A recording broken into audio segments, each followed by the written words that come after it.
mana gitu ya, hujan-hujan gitu, malam lagi. Terus dia sama kami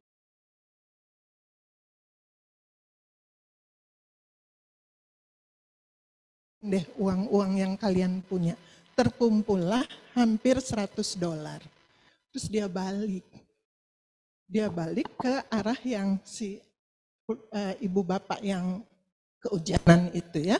Jadi dia sampai dia bilang gini, uang yang 20 tadi masih ada ya, kembalikan ke saya.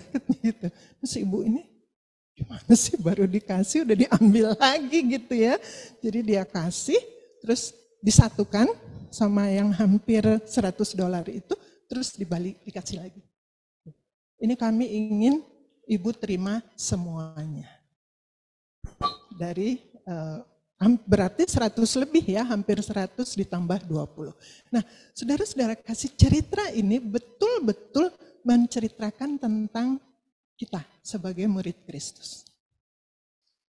Jadi Tuhan sudah menyelamatkan kita, Tuhan sudah memberkati kita, Tuhan sudah kasih segala macam di dalam hidup kita, terus tiba-tiba suatu saat dia bilang balikin,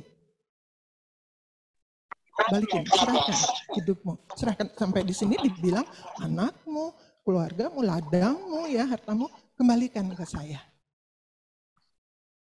Dengan janji kamu terima 100 kali lipat.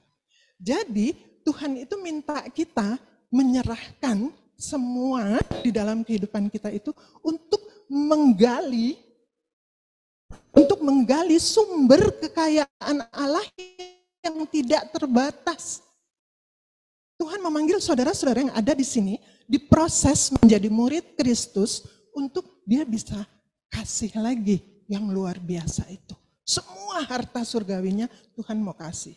Tapi kembaliin dulu kepadaku yang sudah pernah aku kasih. Saudara-saudara kekasih, kemuridan direncanakan bukan untuk kita membantu Allah. Jangan salah loh.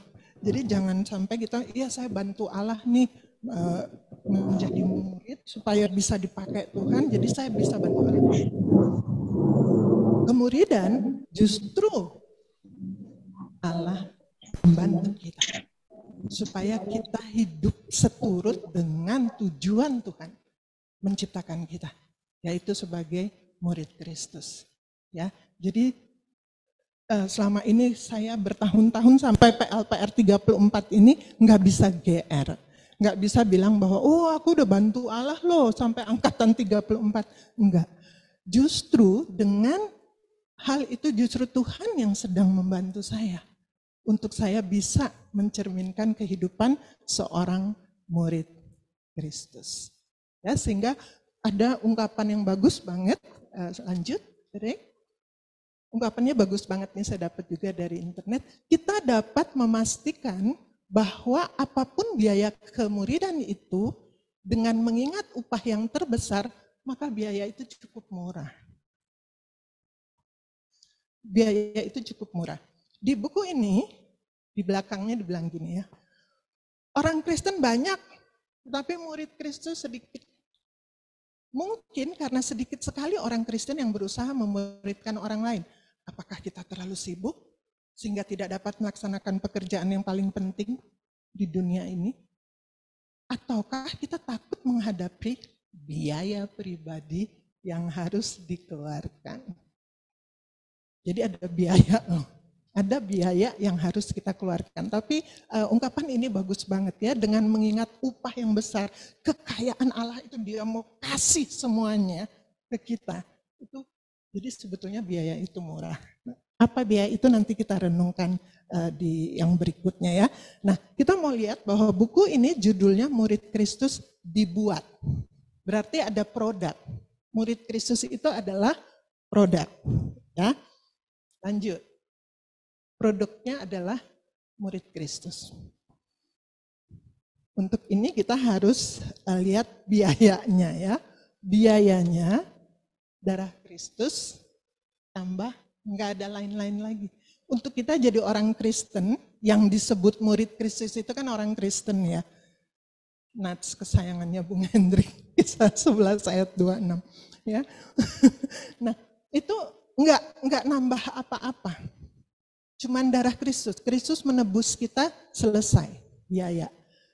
Tapi harga produk itu harusnya ada ditambah dong. Karena gini nih, saya nggak terlalu ngerti finance tapi di hukumnya orang jualan ya. Kalau ada sebuah buku harganya 10.000 ya, 10.000. Biaya untuk bikin buku ini 10.000. Maka dia dijual berapa? Di atas kan 10. Nggak mungkin dijualnya 10 gitu. Jadi harganya harus lebih. Jadi harus ada biaya ditambah sesuatu kan gitu. Nah kita sama. Kita adalah produk murid Kristus. Biaya kita darah Kristus. Biaya produksi kita adalah, tapi nilai kita sebagai murid Kristus yang mau dipakai Allah itu harus ada nilai lebihnya, bukan? Nah itu ditambah dengan biaya kemuridan. Nilai plus kita itu adalah biaya kemuridan. Ada yang kita harus tambahkan, ada yang kita harus kurbankan untuk kita bisa memproses diri kita ini menjadi murid. Nah, oke. Nah, mari kita buka Lukas 14. Janji saya tadi ya, kita akan mengupas dari Lukas pasal 14. Nanti mau minta tolong diurut aja deh dari Alan ya. Alan ayat 1. Bentar, nanti catat aja dulu Lan. Alan ayat 1, Bu Julia bisa baca ayat 2. Ya. Minar ayat 8 sampai 11. Oke, 8 sampai 11, Regina 12 sampai 14. Jimmy bisa tolong 15 sampai 24. 15 sampai 24, Wen tolong 25. Ya. Tati terakhir 26 sampai 33. Oke, nanti tolong saya pada saat tiba di pembacaan itu tolong dibacakan ya. Nah, kita mulai dari ayat 1. Lukas 14 ayat 1 dengan judul perikop lagi penyembuhan pada hari Sabat. Pada suatu hari Sabat, Yesus datang ke rumah salah seorang pemimpin dari orang-orang Farisi untuk makan di situ. Semua yang hadir mengamati dia dengan seksama. Iya, udah stop dulu ya. Terima kasih Alan. Ayat 1 bilang, Yesus ada di suatu tempat ya, kemudian semua yang hadir mengamat-amati dia dengan seksama. Jadi banyak orang yang ikut Yesus itu diamat-amati loh. Kenapa? Karena Yesus itu punya karisma. Yesus itu punya sesuatu yang bikin orang tuh beda gitu. Beda Yesus, kehidupan Yesus saat itu dengan kebanyakan orang-orang di situ. Bahkan rabi-rabi Yahudi aja gitu kalah pamor sama Yesus. Ada sebuah film The Chosen, itu pada suka nonton nggak? Browsing deh, sekarang udah masuk season 3. Season 3 episodenya udah episode 8. Tapi itu nonton deh, bagus banget filmnya. Di YouTube ada. YouTube ya. Nah, itu dia menceritakan kesehariannya Yesus. Bagaimana dia tuh sama murid-muridnya ya, mereka tertawa, Yesus kadang-kadang lelah gitu ya, dan bagus banget. Bagus, kita dapat visualisasi tentang kehidupan Yesus. Nah, itu Yesus itu diamat-amati. Karena itu kita sebagai murid Kristus, ya, sebagai murid Kristus, kita harus mencari dan menghayati kebenaran firman Tuhan. Supaya waktu orang-orang mengamat-amati kita, klop sama Kristus. Apalagi kita ya, di LPPI kita selalu berbicara pemuridan ya. Nah, murid-murid itu harus melihat kita, mengamat-amati kita, dan mereka harus ketemu bahwa, oh begini toh kehidupan murid Kristus itu. Ya, atau mungkin secara kasarnya kita suka bilang hidup kita harusnya menjadi kesaksian.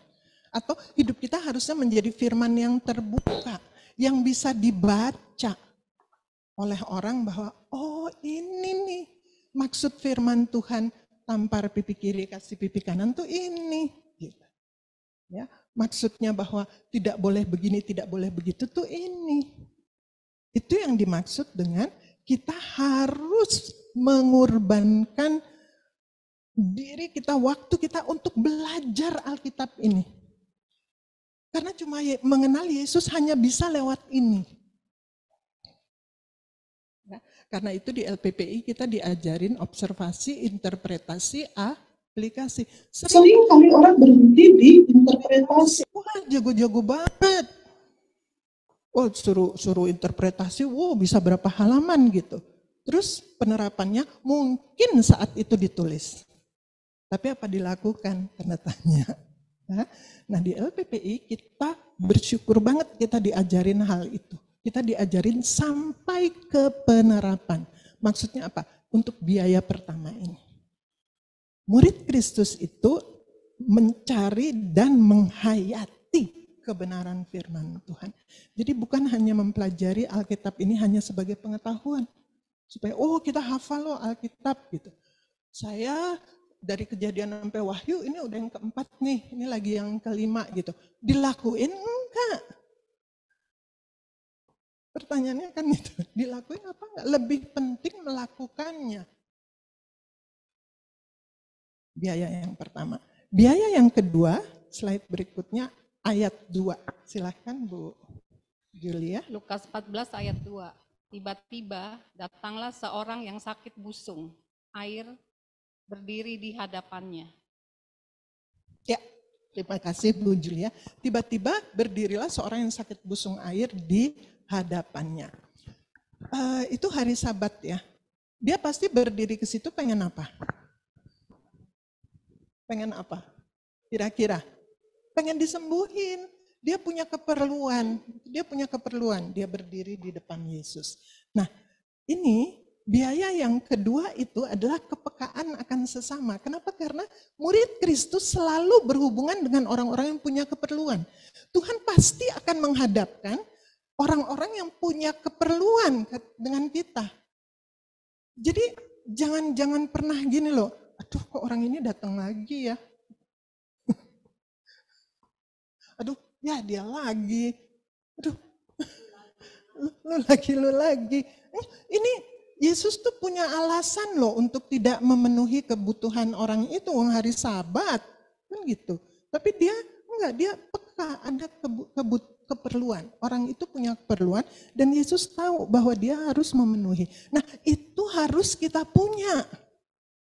Itu harus kita kepekaan untuk orang di depan kita itu membutuhkan sesuatu, harus kita miliki.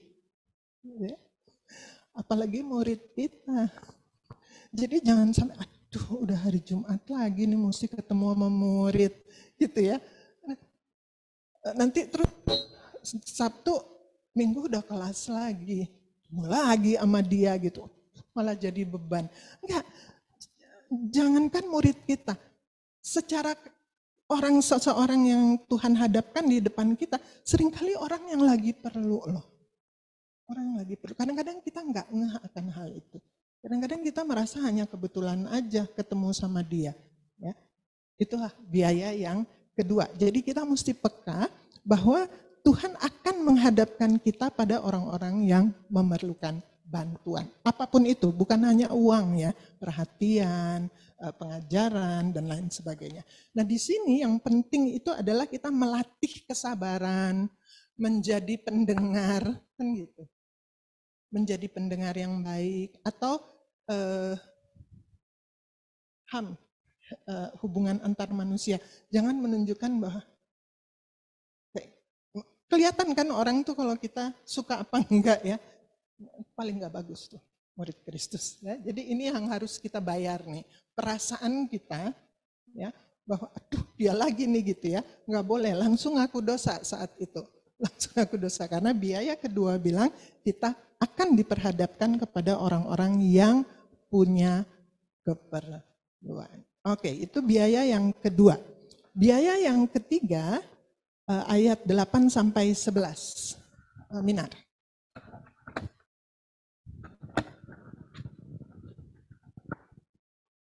Kalau seorang mengundang engkau ke pesta perkawinan, janganlah duduk di tempat kehormatan, sebab mungkin orang itu telah mengundang seorang yang lebih terhormat daripadamu. Supaya orang itu yang mengundang engkau dengan dia, jangan datang dan berkata kepadamu, berilah tempat ini kepada orang itu. Lalu engkau dengan malu harus pergi duduk di tempat yang paling rendah. Tetapi apabila engkau diundang, pergilah duduk di tempat yang paling rendah. Mungkin tuan rumah akan datang dan berkata kepadamu, sahabat, silakan duduk di depan. Dan dengan demikian engkau akan menerima hormat di depan mata semua tamu yang lain. Sebab barang siapa meninggikan diri, ia akan direndahkan, dan barang siapa merendahkan diri, ia akan ditinggikan. Iya, terima kasih Minar. Ya, jadi biaya yang ketiga itu adalah kerendahan hati. Kerendahan hati. Jadi kejadiannya waktu itu Yesus tuh lagi di tempat itu ya, Yesus melihat tamu-tamu berusaha menduduki tempat-tempat kehormatan. Ya, dilihat gitu suasananya dan kita tahu bahwa Yesus selalu mengambil pengajaran berdasarkan situasi dan kondisi yang ada.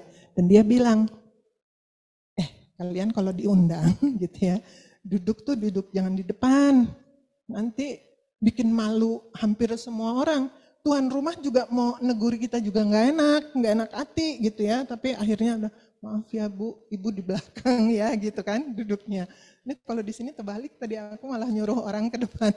Nah itu yang Yesus bilang bagus.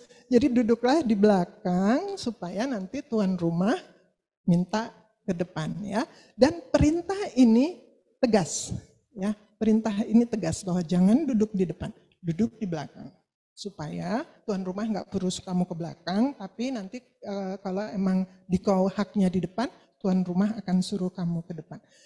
Tuhan itu nggak mau kita dipermalukan. Karena itu perintahnya tuh selalu tegas. Perintah Tuhan itu selalu tegas. Ya, supaya kita tidak dipermalukan. Supaya kita itu, jadi tegasnya firman Tuhan yang ada ini, sebetulnya itu untuk kepentingan kita. Ya, untuk kepentingan kita, bukan karena Yesus mau marah-marah atau Yesus mau sok tegas gitu ya, enggak. Tapi karena justru untuk kita. Jadi melatih diri kita untuk kerendahan hati. Dan ini susah loh. Si aku itu susah banget mau disuruh turun. Ya. Dan iblis akan coba ganggu kita terus dari segi itu. Gitu ya. Iblis akan coba ganggu kita terus dari segi keakuan. Ya, sehingga naik terus tuh si aku. Naik terus. Ya. Nah ini Yesus bilang enggak. Milikilah kerendahan hati. Supaya apa? Supaya kamu tidak dipermalukan. Ini semua untuk kebaikanmu. Ini semua untuk kepentinganmu. Itu adalah biaya yang ketiga. Oke. Biaya yang keempat, ayat 12 sampai 14. Regina ya. Dan Yesus berkata juga kepada orang yang mengundang dia, apabila engkau mengadakan perjamuan siang atau perjamuan malam, janganlah engkau mengundang sahabat-sahabatmu atau saudara-saudaramu atau kaum keluargamu atau tetangga-tetanggamu yang kaya, karena mereka akan membalasnya dengan mengundang engkau pula, dan dengan demikian engkau mendapat balasnya. Tetapi apabila engkau mengadakan perjamuan, undanglah orang-orang miskin, orang-orang cacat, orang-orang lumpuh, dan orang-orang buta, dan engkau akan berbahagia, karena mereka tidak mempunyai apa-apa untuk membalasnya kepadamu, sebab engkau akan mendapat balasnya pada hari kebangkitan orang-orang benar. Ya, terima kasih Regina. Biaya yang keempat itu adalah kerelaan memberi. Ya. Cerita ini bagus banget gitu ya, yang pelajaran yang Yesus katakan di sini bahwa kalau kita ngundang orang, jangan ngundang yang kita berpikir bahwa nanti dia bisa ngundang saya lagi gitu. Atau kalau kita tolong orang, kita berpikiran begini, ya nanti suatu saat kan kalau siapa tahu saya nanti butuh pertolongan, dia bisa tolong saya. Itu sebetulnya berarti nggak rela loh, nggak tulus. Berarti kita memberi dengan harapan bahwa suatu saat dibales gitu ya.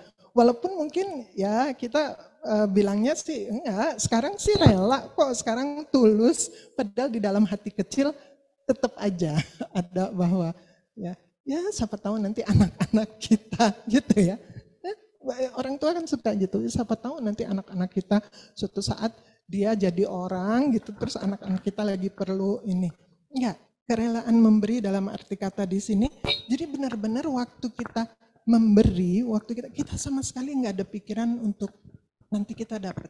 Ya, dibilang di sini, sebab engkau akan mendapat balasnya pada hari dan engkau akan berbahagia. Oh, di ayat 12 ya terakhir. Karena mereka akan membalasnya dengan mengundang engkau pula, dan dengan demikian engkau mendapat balasnya. Ya, udah dapat balas di dunia, kita nggak dapat balas di surga. Udah dapat di dunia gitu ya. Jangan ngarepin, kan kita pengennya apa? Pengennya nanti dong di surga ya, karena itu ada ayat yang bilang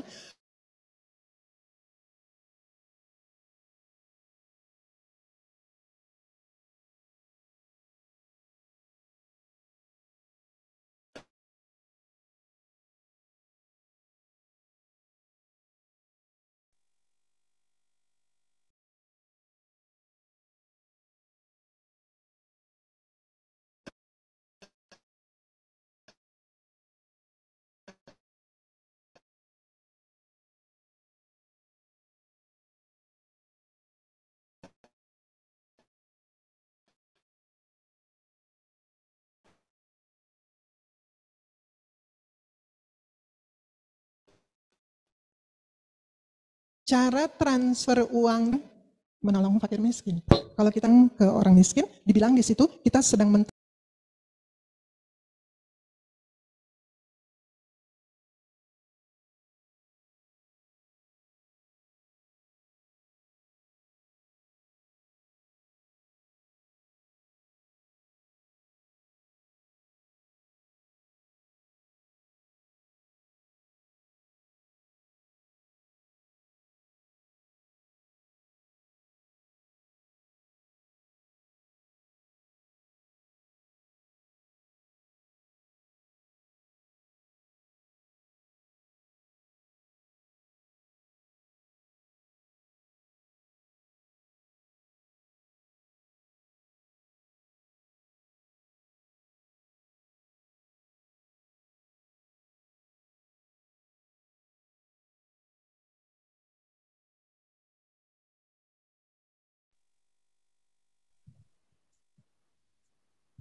semua keinginanmu, matikan semua kepentinganmu, baru kamu bisa benar-benar merasakan hidup itu.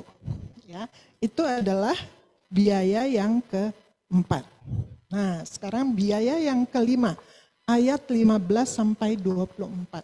Panjang nih. 15. Mendengar itu, berkatalah seorang dari tamu-tamu itu kepada Yesus, berbahagialah orang yang akan dijamu dalam kerajaan Allah. Tetapi Yesus berkata kepadanya, ada seorang mengadakan perjamuan besar dan ia mengundang banyak orang. Menjelang perjamuan itu dimulai, ia menyuruh hambanya mengatakan kepada para undangan, marilah sebab segala sesuatu sudah siap. Tetapi mereka bersama-sama meminta maaf. Yang pertama berkata kepadanya, aku telah membeli ladang dan aku harus pergi melihatnya. Aku minta dimaafkan. Yang lain berkata, aku telah membeli 5 pasang lembu kebiri dan aku harus pergi mencobanya. Aku minta dimaafkan. Yang lain lagi berkata, aku baru kawin dan karena itu aku tidak dapat datang. Maka kembalilah hamba itu dan menyampaikan semuanya itu kepada tuannya. Lalu murkalah tuan rumah itu dan berkata kepada hambanya, pergilah dengan segera ke segala jalan dan lorong kota dan bawa kemari orang-orang miskin dan orang-orang cacat dan orang-orang buta dan orang-orang lumpuh. Kemudian berkatalah hamba itu melaporkan, Tuan, apa yang Tuan perintahkan itu sudah dilaksanakan. Tetapi sekalipun demikian masih ada tempat. Lalu kata Tuhan itu kepada hambanya, pergilah ke semua jalan dan lintasan, paksalah orang-orang yang ada di situ masuk karena rumahku harus penuh. Sebab aku berkata kepadamu tidak ada seorang pun dari orang-orang yang telah diundang itu akan menikmati jamuanku. Iya, makasih Jim. Mengerikan ya. Mengerikan loh. Ini orang-orang yang tadinya dapat penghargaan luar biasa.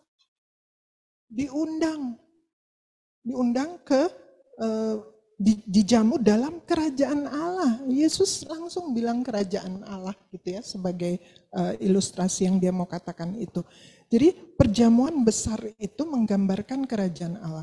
Nah, Tuhan itu sudah mengundang loh orang-orang dan itu banyak. Yang diundang itu banyak.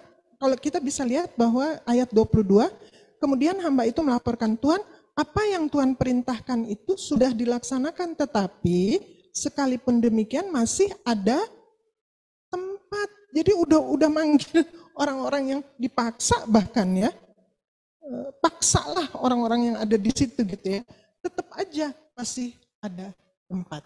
Kenapa? Karena orang-orang itu berdalih dengan segala macam. Ada membeli ladang, mesti lihat ladang itu. Ada yang beli 5 pasang lembu, harus pergi coba. Wow, ini benar-benar yang kalau kita di LPPI dibilang alasan itu tinggal dipetik. Alasan untuk tidak menjadi murid Kristus itu tinggal dipetik. Yang waktu lah, yang anak lah, yang pekerjaan lah. Orang-orang yang berdalih. Ya, di sini perumpamaan tentang orang-orang yang berdalih. Dan oke, Tuhan bilang yuk panggil yang lain. Dan terakhir dibilang enggak ada seorang pun dari orang-orang yang telah diundang itu akan menikmati jamuanku. Serem loh. Kalau aku bilang sih ini ketegasan Tuhan, ya, ketegasan Tuhan yang harus kita perhatikan dalam hidup ini.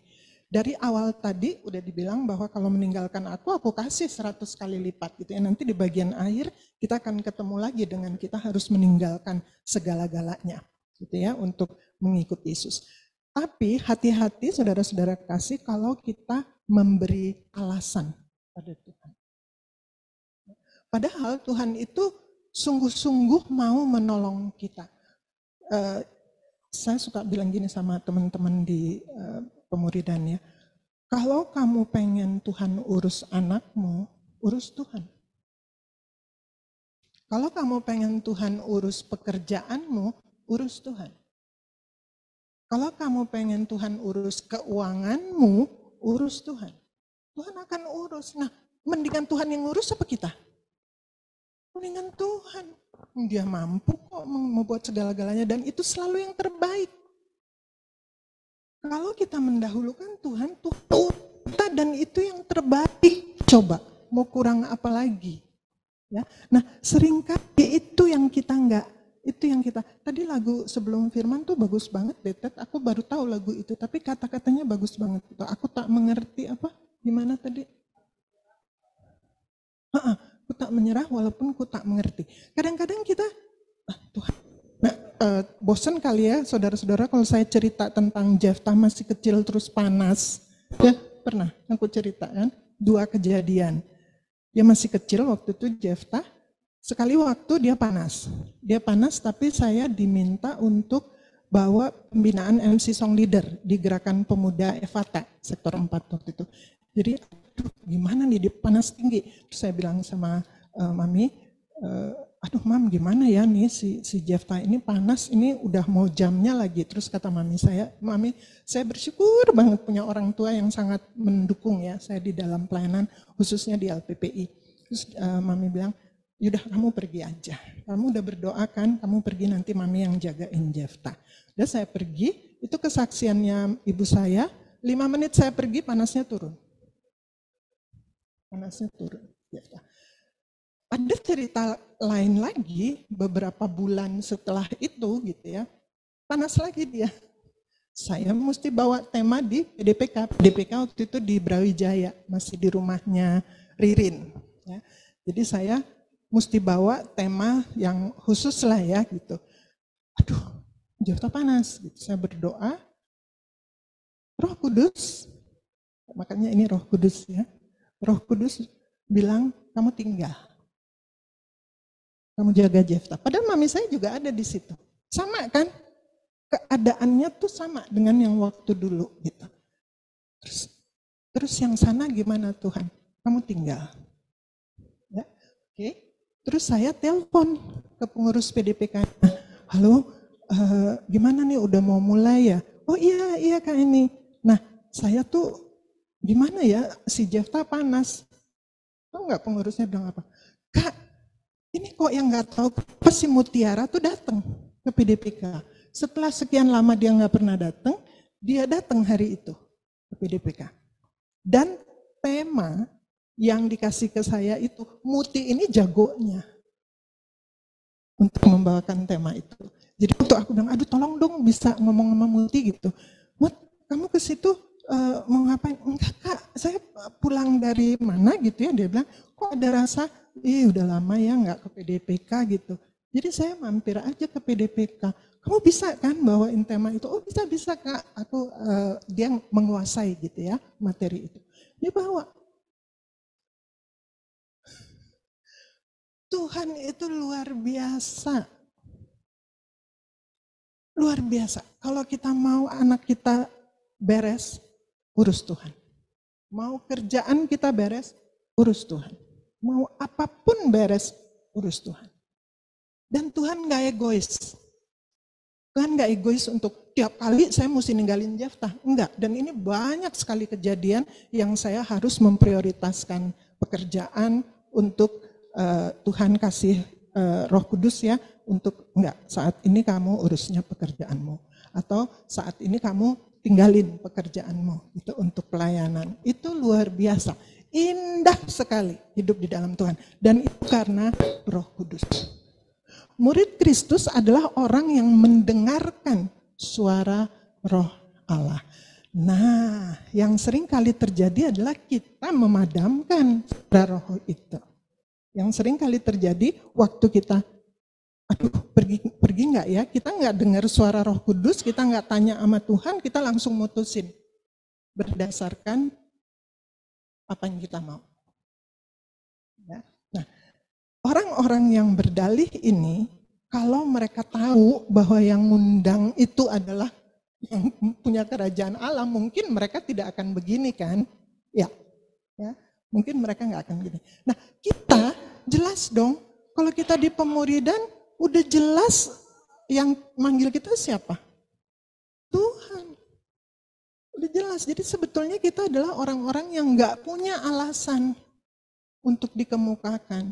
Sebetulnya kita adalah orang-orang yang udah Tuhan pakai kita aja, itu tuh udah syukur. Udah Tuhan izinkan aja kita jadi pelatih, kita jadi pengurus di PDPK, kita terlibat di LPPI ini gitu ya. Itu aja udah suatu penghargaan yang luar biasa. Karena Tuhan bilang kamu kasih waktumu untuk aku di PDPK, di PLPR, di LPPI, kamu dapat 100 kali lipat. Dengan demikian kamu menguras kekayaan surgawiku kok. Aku mau kasih ke kamu, tapi kamu kasih dulu. Kembaliin dulu tuh $20. Ya, walaupun sih ibu, apaan nih sih? Tapi dapat 100 sekian dolar gitu. Itu yang saya minta adik-adik semuanya, adik-adikku yang ku sayangi, kalian waktunya masih panjang ya. Jadi ingat deh tentang hal ini bahwa Tuhan tuh mau ngasih semua kekayaannya pada kalian. Asal kalian kembaliin dulu gitu. Apa yang haknya Tuhan. Ya. Dengerin suara Roh Kudus. Belajar untuk berdiskusi dengan Roh Kudus. Saya sering mengatakan bahwa dengar dari seorang di YouTube, saya suka dengar khotbah gitu. Dia bilang Roh Kudus itu sekarang the forgotten God. Allah yang terlupakan. Allah yang terlupakan. Jadi orang cuman Allah Bapa, Allah Putra gitu. Padahal sebetulnya kita ini masa Roh Kudus kan. Kita ini adalah orang-orang yang berkontaknya, yang berkomunikasinya, yang berinteraksinya itu dengan Roh Kudus. Karena Tuhan Yesusnya sudah di surga. Tuhan Yesus yang diwakili oleh Roh Kudus telah ada di dalam hati kita. Jadi yang ada di dalam kita itu saat ini adalah Allah dalam kepribadian Roh Kudus. Nah, jadi sempatkanlah waktu untuk berkomunikasi dengan Roh Kudus. Dia ada terus di dalam hidupmu. Ya, sehingga ajak ngobrol. Pagi-pagi bangun ngobrol sama Roh Kudus. Duh, terima kasih Tuhan, sambil masih baring-baring gini ya, ngobrol sama Roh Kudus. Ya, di perjalanan lagi macet, ngobrol sama Roh Kudus. Saya agak menekankan banget nih tentang Roh Kudus. Karena ini masanya Roh Kudus. Dan kita harus tahu hal itu. Sebagai murid Kristus, seperti Yesus dengan murid-muridnya, kemana-mana kedekatannya ya, jalan. Itu tuh kita dengan Roh Kudus sekarang ini. Ya, ngobrolnya, berinteraksinya, nangisnya, ngadunya, minta kekuatannya gitu. Ya, itu dari Roh Kudus. Karena itu biaya yang harus kita lepaskan. Yang kelima, dipimpin oleh Roh Kudus. Murid Kristus adalah orang yang mendengarkan suara Roh. Oke, kita lanjut dengan biaya yang keenam. Biaya keenam ayat 25. Ayat 25. Pada suatu kali banyak orang berduyun-duyun mengikuti Yesus dalam perjalanannya. Sambil berpaling ia berkata kepada mereka. Ya, banyak orang berduyun-duyun. Itu ciri khas Yesus ya. Dia kemana-mana ada orang-orang yang mengikuti dia. Dan kalau kita ikutin cerita tentang Yesus itu, pada akhirnya yang menjawab panggilannya atau yang akhirnya menjalankan tugas-tugas atau panggilan dari Yesus itu adalah orang-orang yang pernah berada dalam keputusasaan.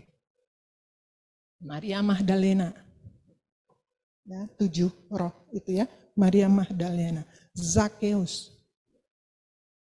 Nikodemus. Orang-orang yang pernah bertanya-tanya di dalam hatinya, seolah-olah hidup ini ada sesuatu yang dia nggak tahu apa itu, yang belum ada jawabannya gitu, sehingga dia akhirnya putus asa dan dia datang pada Yesus. Ya kan? Banyak kan orang-orang yang seperti itu yang akhirnya ikut Yesus. Jadi saudara-saudara kekasih, kalau saudara ingat 4 hukum rohani waktu kita bacain orang atau waktu kita terima Kristus, kalimat pertama doa kita adalah, Tuhan Yesus, saya memerlukan Engkau. Itu adalah kalimat putus asa loh sebetulnya. Itu adalah kalimat di mana kita mengaku bahwa kalau bukan Engkau udah gak ada yang lain deh. yang bisa tolong saya gitu. Ya. Karena itu Tuhan Yesus, saya memerlukan engkau. Datanglah pada Tuhan saat engkau merasa putus asa. Karena di situ Tuhan justru tahu bahwa dia bergantung padaku. Ya. Jadi biaya yang keenam adalah ketergantungan akan Tuhan. Pada saat kita rasanya udah nggak bisa apa-apa lagi, datanglah pada Tuhan. Sebagai murid Kristus, ada banyak hal yang kita seringkali merasa kita nggak bisa apa-apa lagi. Murid bandel banget sih gitu ya. Aduh, udah hari kesegini, 4 kemerahannya aja belum hafal-hafal gitu ya. Rasanya putus asa. Datang ke Tuhan. Justru di situ kita memperlihatkan bahwa kita butuh Tuhan. Itu biaya yang ke-6. Yang ke-7, biaya yang terakhir. Ayat 26 sampai 33. Tadi ya. Ayat 26 sampai 33. Jikalau seorang datang kepadaku dan ia tidak membenci bapaknya, ibunya, istrinya, anak-anaknya, saudara-saudaranya laki-laki atau perempuan, bahkan nyawanya sendiri, ia tidak dapat menjadi muridku. Barang siapa tidak memikul salibnya dan mengikut aku, ia tidak dapat menjadi muridku. Sebab siapakah di antara kamu yang kalau mau mendirikan sebuah menara tidak duduk dahulu membuat anggaran biayanya, kalau cukup uangnya untuk menyelesaikan pekerjaan itu, supaya jikalau ia sudah meletakkan dasarnya dan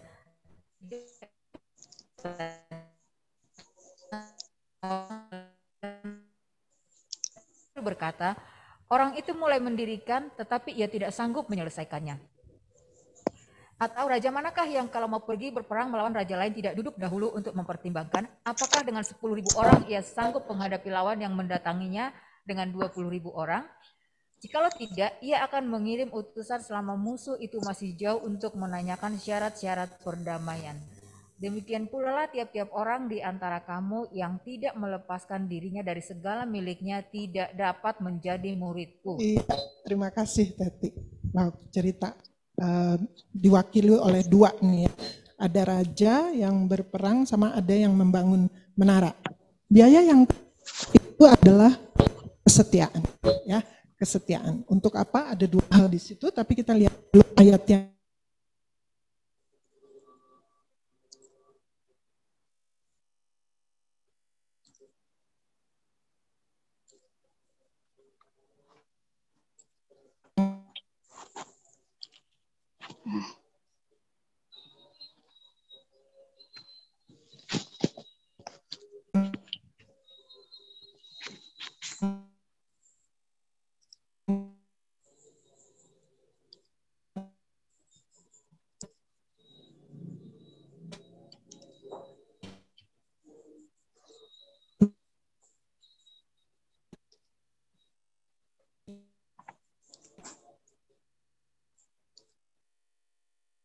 Kita baca tadi ya,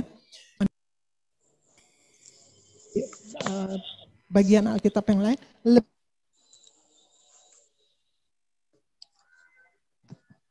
tidak layak kata Tuhan. Ya, jadi Yesus harus dinomorsatukan. Tuhan harus diprioritaskan. Kemudian yang kedua adalah untuk terus mengikut Dia. Hitung biayanya supaya saudara bisa terus mengikut Dia. Oke, kita punya 7 menit untuk kalau ada tanya jawab sebelum nanti terakhir slide bagian akhir. Adakah yang mau bertanya? Kan kata Pinkan 60 menit dengan tanya jawab.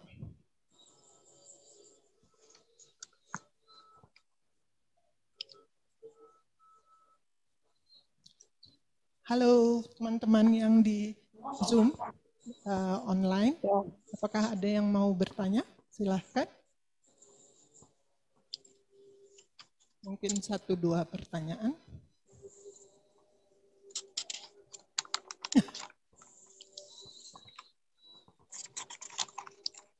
Kalau katanya kalau nggak ada pertanyaan kayak gimana Teh?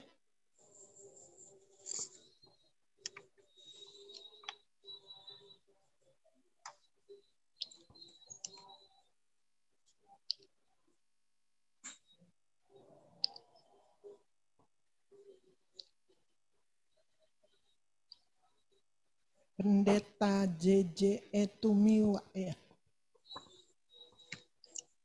Ibu, selamat malam Ibu Pendeta. Selamat malam, Bu. Mau ditanya atau masukan mungkin Ibu Pendeta?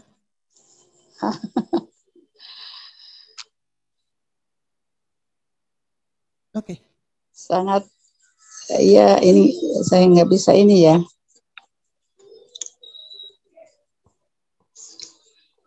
Bisa kedengeran Bu, suaranya kedengeran kok.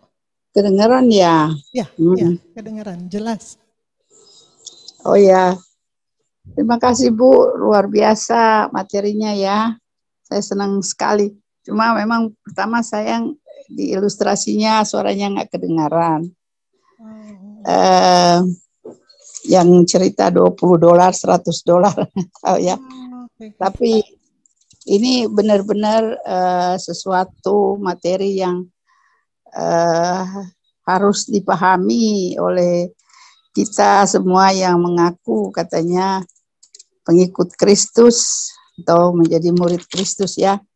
Bu, saya memang justru yang menjadi awal tertariknya itu di ayatnya yang pertama ya, bahwa ini ya yang saat sekarang sebenarnya harus disampaikan bahwa banyak orang mengamati Yesus. Saat kondisi saat sekarang kita ini memang menjadi tempat untuk diamati-amati ya. Betul-betul kita menyadari ini, harus ini yang betul-betul disadari oleh kita yang mengaku pengikut Yesus atau menjadi murid Yesus ya. Saya dengan kondisi-kondisi yang ada, saya melihat banyak hal. Ini nih biaya pertama ini aja kita belum bisa bikin, Bu. Biaya pertama ini. Jadi ini pergumulan ya. Kebetulan juga kalau saya juga sebagai hamba Tuhan ya. Ini biaya pertama ini pergumulan luar biasa nih. Apakah iya kita yang saat sekarang ini udah bisa membayar biaya pertama ini? Gimana? Jadi dan betul-betul materi ini luar biasa. Kiranya kalau banyak semua merindukan ya, dan semua juga gereja terpanggil untuk boleh membawakan apa semua ini, apa terlebih sampai dengan biaya ke-7 ini luar biasa. Terima kasih banyak loh Bu. Baik, saya belum Ibu minta Pendeta. bertanya banyak, cuma saya memberikan pendapat saya aja. Terima kasih. Ya, terima kasih banyak Bu Pendeta masukannya ya, sharingnya. Jadi tadi itu $20 itu adalah si bapak yang ketemu dengan ibu yang punya masalah itu kasih uang $20 pertamanya. Terus mereka pergi, tapi terus hatinya tergerak, aduh pada punya berapa sih, dia tanya sama keluarganya di mobil itu. Setelah mereka kumpulkan, terkumpul hampir $100. Dia balik, menjumpai ibu yang tadi, terus dia bilang, minta kembalikan coba $20 tadi, dikembalikan, habis itu dia satukan dengan uang yang hampir 100 itu, dan dia serahkan kembali. Oh ya. Banyak itu. Jadi maknanya adalah seperti itulah Tuhan dengan kita, Bu Pendeta. Jadi Ya, kita serahkan kepada Tuhan yang sudah Tuhan berikan, dan itu hanya sekecil dibanding kekayaan yang akan Tuhan berikan setelah itu. Gitu. Ya, terima kasih.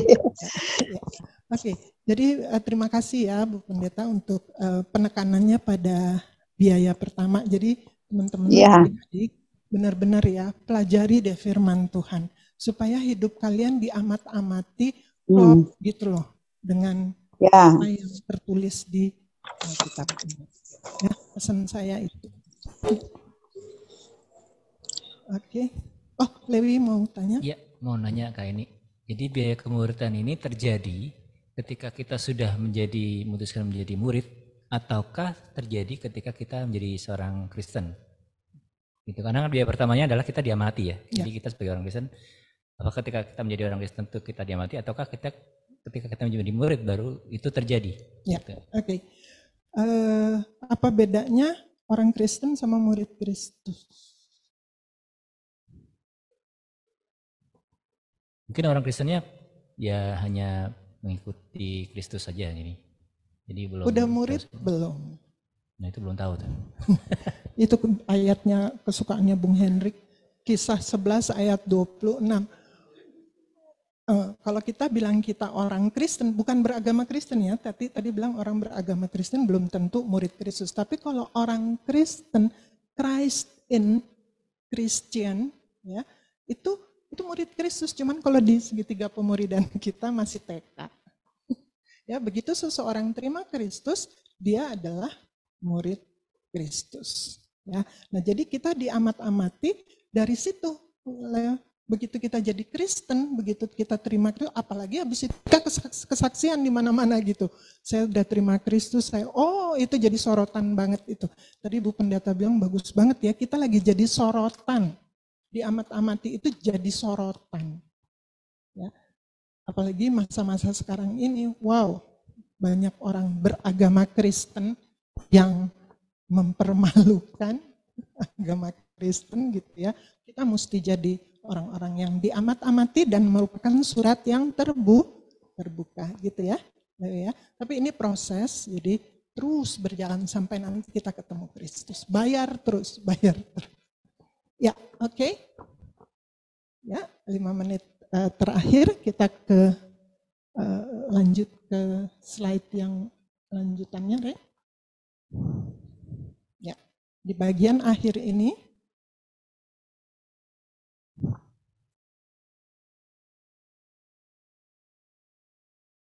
terus. Ya, habis ini. Nah, apa pilihan saudara? Setelah belajar 7 tadi ya. Membayar harga. Jadi udah terima Kristus tambah biaya kemuridan itu. Dengan demikian kita mendapat kembali nilai yang lebih besar. Yaitu menjadi murid Kristus. Produk murid Kristus yang bernilai. Ya, yang sesuai dengan kehendak Tuhan. Atau kalau kita nggak mau bayar harga, kita nggak bisa di tengah-tengah. Otomatis kalau kita nggak mau bayar harga, kita berdamai dengan musuh.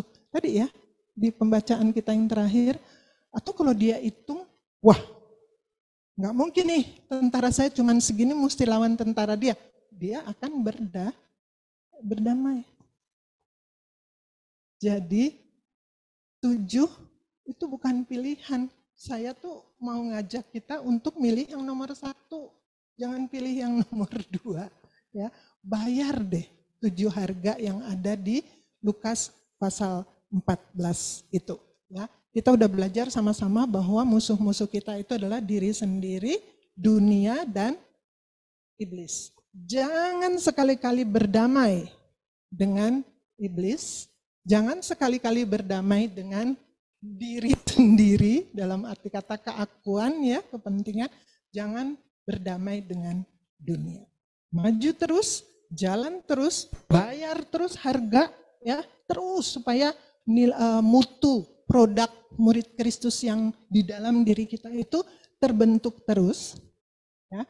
Dan setelah itu jangan pernah mundur. Ya, slide terakhir ya. Jangan pernah mundur. Saya ambil slide, hancurkan semua jalan untuk mundur. Jadi bukan cuma tinggalin, tapi hancurin jalan untuk mundur. Jangan nyoba-nyoba, sekali-kalilah nggak jadi pelatih. Sekali-kalilah nggak datang ke PDPK. Sekali-kalilah longgarin dikit. Jangan pernah. Kenapa? Karena kalau kita memberi kesan seperti itu, kita akan mundur. Hancurin itu. Hancurin semua hal yang menurut kita bisa membuat kita mundur. Hidup di dalam firman Tuhan, harga pertama, biaya pertama, kepekaan terhadap sesama, kerendahan hati, ketulusan dalam memberi, selalu mendengarkan Roh Kudus, ketergantungan pada Tuhan, dan kesetiaan. Selamat membayar harga, Tuhan memberkati saudara-saudara. Mari kita satu di dalam doa.